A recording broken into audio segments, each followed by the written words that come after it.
Let's go. Started back rocking the brown.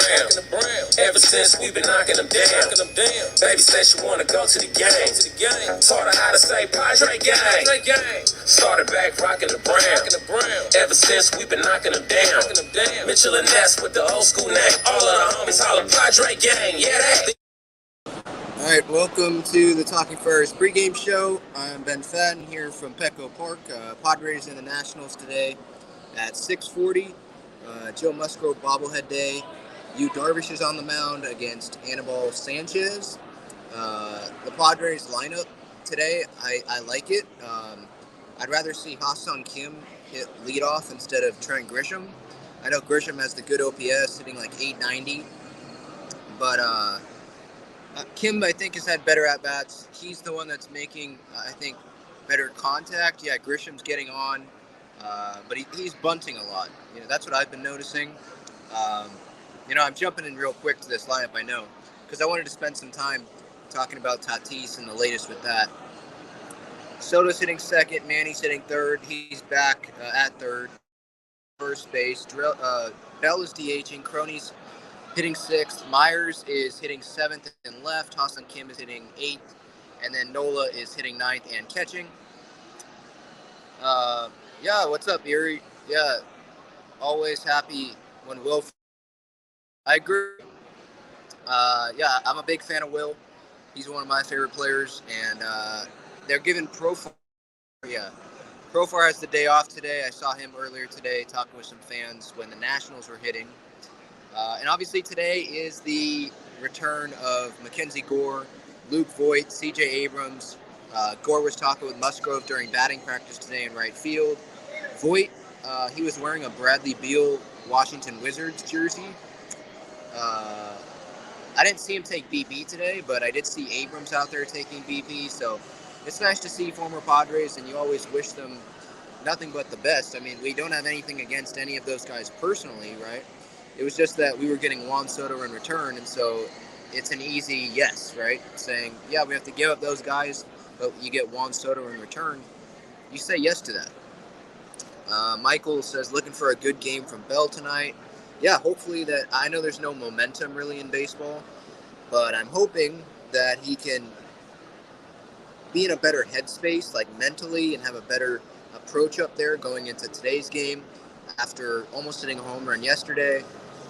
Doubling yesterday for his first hit in 27 at-bats. He went 0 for 26 there, so that was good to see. So yeah, hopefully he can ride that into this series against the Nationals. And obviously the Padres having a 500 road trip, 3-3, that was not really ideal. So I would like a sweep here. I would definitely like 3 out of 4. And then they get the off day Monday, and then they get 2 games against the Guardians, Hedges and those guys. Franmil's not on the team anymore. He's with the Cubs. It would have been nice to see him come back, but he is with the Cubs now. The Cubs have already been to Petco this year, so we'll have to wait for that. Yu Darvish on the mound for the Padres tonight. He looked good, I thought, his last time out. Padres were up 3-0 that last game that he pitched, last Saturday. It was against Anibal Sanchez, I believe, as well. They were up 3-0, and they ended up losing that game. 4 unanswered runs, and the 4th run was that bad call at the plate by the umpires, not the home plate umpire, but the umpires in New York, the review people. They messed up that call. Soto made a great throw. Nola had his left foot in the middle of home plate, or the back corner of home plate, and the runner going from third to home had an easy path going into home plate, but they said that Nola was blocking his lane or whatever. It was a stupid call. Belmel got ejected, as he should have. That was the last time Darvish pitched. He had success against the Nationals, and I don't see why he can't have success tonight. And then Anibal Sanchez, that guy, his ERA is at like 7 this year. Yeah. His ERA is 7.20. Really bad. And the Padres, they were winning the last time he was starting. So hopefully that'll happen again this time around. Remember, they just played him last weekend, and it felt like from the quotes from the players after last night's game, before they hopped on the plane coming back here, they were confident going in. They're confident going into this Washington series because of what they were able to do against the Nationals in Washington. So I would think that tonight sets up for a win. Snell on the mound tomorrow, Musgrove on the mound Saturday. Like, that sets up for 3 straight wins there. Mania, maybe you don't win Sunday's game, but it sets up for 3 wins, at least pitching matchup-wise, Monday or today, Thursday, Friday, Saturday. And Mackenzie Gore isn't pitching.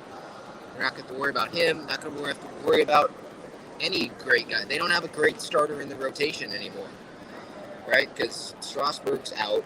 Scherzer's not on the team anymore. Gore's not pitching. Patrick Corbin, the guy they gave a big contract to, he sucks. He's pitching Sunday. He's absolutely garbage this year. So this sets up for a series win, and hopefully they can get the 4-game sweep, and that maybe would help them redeem themselves after a 3-3 road trip against the Nationals and the Marlins. I mean, this 15-game stretch here where they played the Nationals, the Marlins, the Guardians, the Royals, or where they're going to play those 2 teams, Guardians and Royals. You got to capitalize on these games. Milwaukee lost today, I believe, so they are now a game and a half back of us for the final wildcard spot. So if the Padres win tonight, then they'll be 2 games up, I believe. So that's good news. If the Padres lose today, worst case scenario, they're still, I think, a game up on Milwaukee for the wildcard spot. Don't quote me on that. I don't have the standings in front of me, but I believe that's what the situation is. And hopefully tonight, if anyone's coming to the game, you give Luke Voit a big standing ovation. I think he deserves it. What happened to him sucks. Him obviously being traded 10 minutes before that game 1 of that doubleheader on deadline day, August 2nd. Hosmer rejected the trade to Washington. And then the Padres had to pay all of Hosmer's salary. The Nationals would have taken on $8 million of Hosmer's salary. The Padres had to pay all of it to the Red Sox. So not only did Hosmer cost the Padres Luke Voit, but he also cost the Padres another $8 million. I know Peter Seidler has a lot of money, but that's still $8 million, and I guess it's a fitting way for Hosmer to leave, just to screw Padre fans of getting to see Luke Voit play for the Padres. I don't totally blame Hosmer for him rejecting a trade to Washington.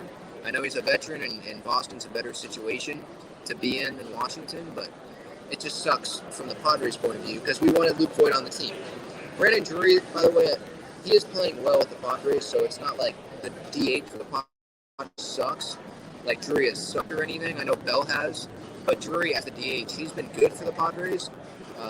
So it's not like the production standpoint that we miss out on Voit. It's the personality and just he loved being here, wanted to be here. He cared so much about not striking out. Whenever he struck out, he would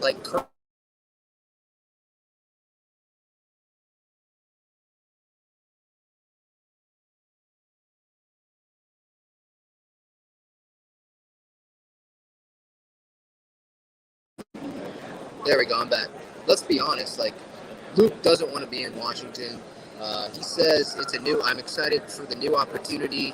I get to lead some of these young guys and help them out. You really think he wants to do that? He's been in New York, St. Louis, and San Diego his career. He's been on winning teams. He does not want to be there. He wants to be here. And so hopefully fans can give him some.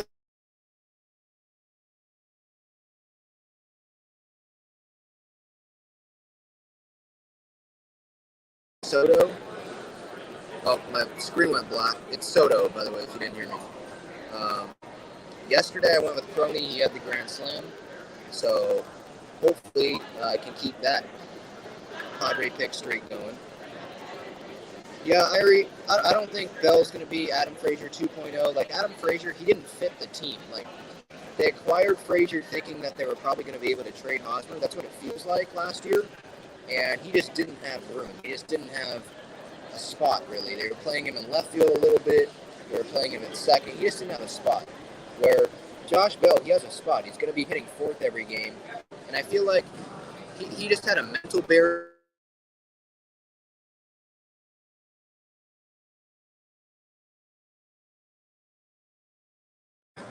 I think that's good for the Padres' sake and for his sake. And I really like Josh Bell. It seems like he has a good personality. This guy's jacked, by the way. Huge shoulders. opposite of Hosmer. I know he hits a lot of ground balls, so I guess not opposite, but he's not as bad defensively. He's much better defensively. He can stretch at first base compared to Hosmer. I mean, look at the highlight I posted on the Twitter and Instagram yesterday. Holy cow, Hosmer. Ball hit right to him in Pittsburgh last night, and he absolutely boxed it. I'm very happy that he's not on the team anymore. Any more comments, any more questions here?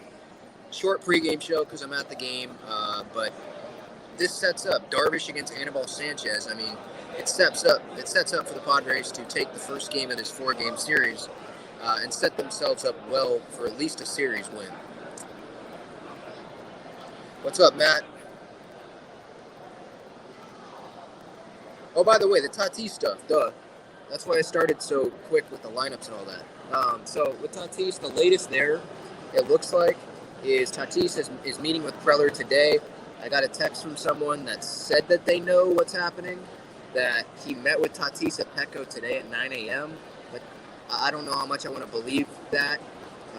It's not from someone that, like, I know, like, personally, so don't take that and run with it.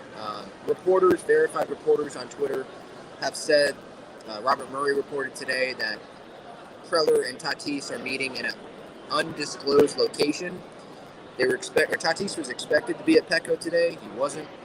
Profar said to the media today in the clubhouse that he told Tatis to come one of these days to the clubhouse and talk to the team. So hopefully that happens this weekend, maybe tomorrow.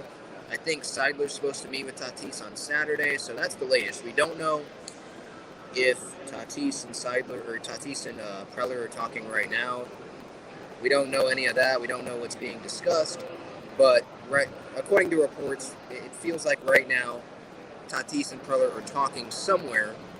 I think it's probably at Tatis' house, gated community, or I'm assuming that's what it is, or at Preller's house or whatever.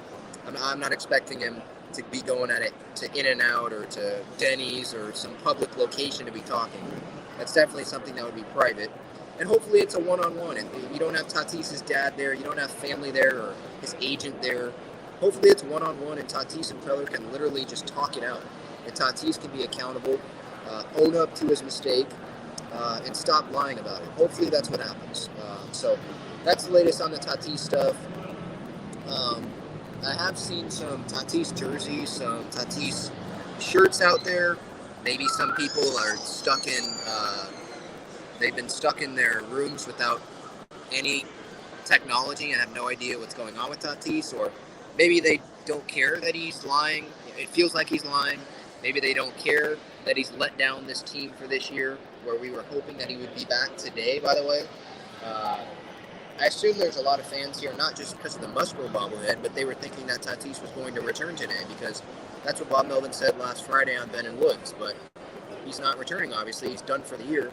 He was rehabbing in Frisco, and then he left the team without telling anyone, came back to San Diego later that day. Last Friday, we found out that he's done for the year. So really, really disappointing. Today was supposed to be that debut, but it's not. So Darvish is on the mound. They have a really good chance of winning today. So if you see me around, say hi. Go Padres. Hopefully you enjoy the game. And I'll talk to you guys later. See